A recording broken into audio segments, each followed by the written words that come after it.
राज्याच्या अर्थसंकल्पाबाबत मुख्यमंत्री फडणवीसांची आज बैठक। सह्याद्री अतिथीगृहावरील बैठकीमध्ये बजेटवर चर्चा केली जाणार। 6 मार्चला अर्थसंकल्प सादर केला जाणार। उपमुख्यमंत्री सुनेत्रा पवार झेडपीमधील विजयी उमेदवारांची भेट घेणार। पुणे जिल्हा परिषदेमध्ये अध्यक्ष कुणाला करायचे यावर चर्चेची शक्यता। तर आजपासून सुनेत्रा पवार पक्षाच्या संघटनात्मक बैठकाही घेणार। शरद पवारांना आज रुग्णालयामधून डिस्चार्ज मिळण्याची शक्यता। पवारांच्या प्रकृतीमध्ये सुधारणा झाल्याची डॉक्टरांची माहिती। खोकला आणि श्वसनाच्या त्रासामुळे पवारांवर सुरू आहेत उपचार।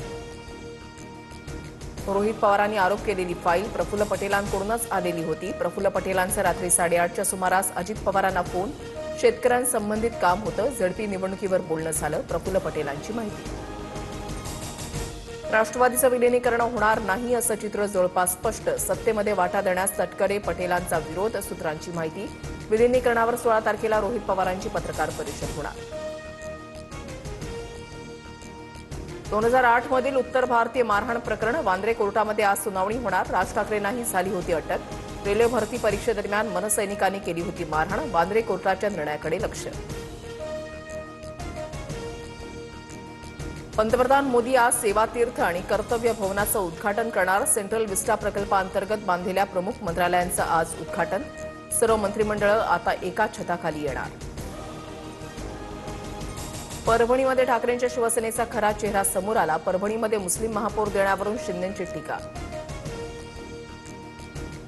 परभणीमध्ये भाजपचे 12 मुस्लिम नगरसेवक। शिंदेंनी बोलण्याआधी जरा अभ्यास करावा। तुमच्यासारख्या गद्दारांपेक्षा निष्ठावंत बरे। शिंदेंच्या टीकेवरून संजय राऊतांचा पलटवार। आमची भूमिका ठरवणारा भाजप कोण? आमची भूमिका आम्ही ठरवू। सांगली जिल्हा परिषद सत्ता स्थापनेवरून शंभूराज देसाईंचा भाजपवर निशाणा। चंद्रकांत पाटलांनी शिवसेनेला गृहीत धरून सत्ता स्थापन करण्याचा केला होता दावा।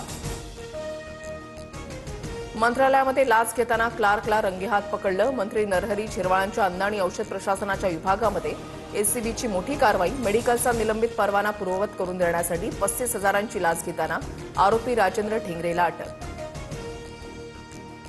राहुल गांधींची खासदारकी रद्द करण्यासह निवडणूक लढण्यावरही आजीवन बंदी आणा। संसदेमध्ये भाजप खासदार निशिकांत दुबेंचा प्रस्ताव।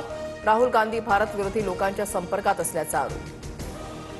परदेशातील लोकांसाठी मोदींनी देश विकला, मात्र आम्ही शेतकऱ्यांसोबत असणार। कुठलाही प्रस्ताव आणा, गुन्हा दाखल करा, मी खरं बोलत राहणार। राहुल गांधींचं सत्ताधाऱ्यांना प्रत्युत्तर। केंद्रीय पथकाकडून धाराशिवमध्ये झालेल्या अतिवृष्टीग्रस्त भागामध्ये पाहणी। भूम आणि परंडा तालुक्यात गावांना पथकांच्या भेटी। प्रत्यक्ष पाहणी करत शेतकरी आणि ग्रामस्थांशी साधला संवाद। मुंबई ठाणेकरांसाठी पुढील 3 दिवस तापदायक ठरणार। उष्ण वाऱ्यांच्या प्रभावामुळे पारा 37 अंशांपर्यंत वाढण्याचा अंदाज।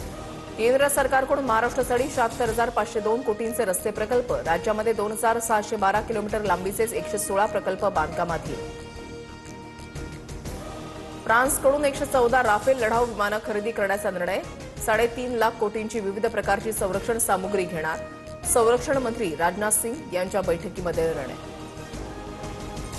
अभिनेता रणवीर सिंग धमकी प्रकरणामध्ये हॅरी बॉक्सरवर संशय। हॅरी बॉक्सर लॉरेन्स बिश्नोई टोळीचा प्रमुख।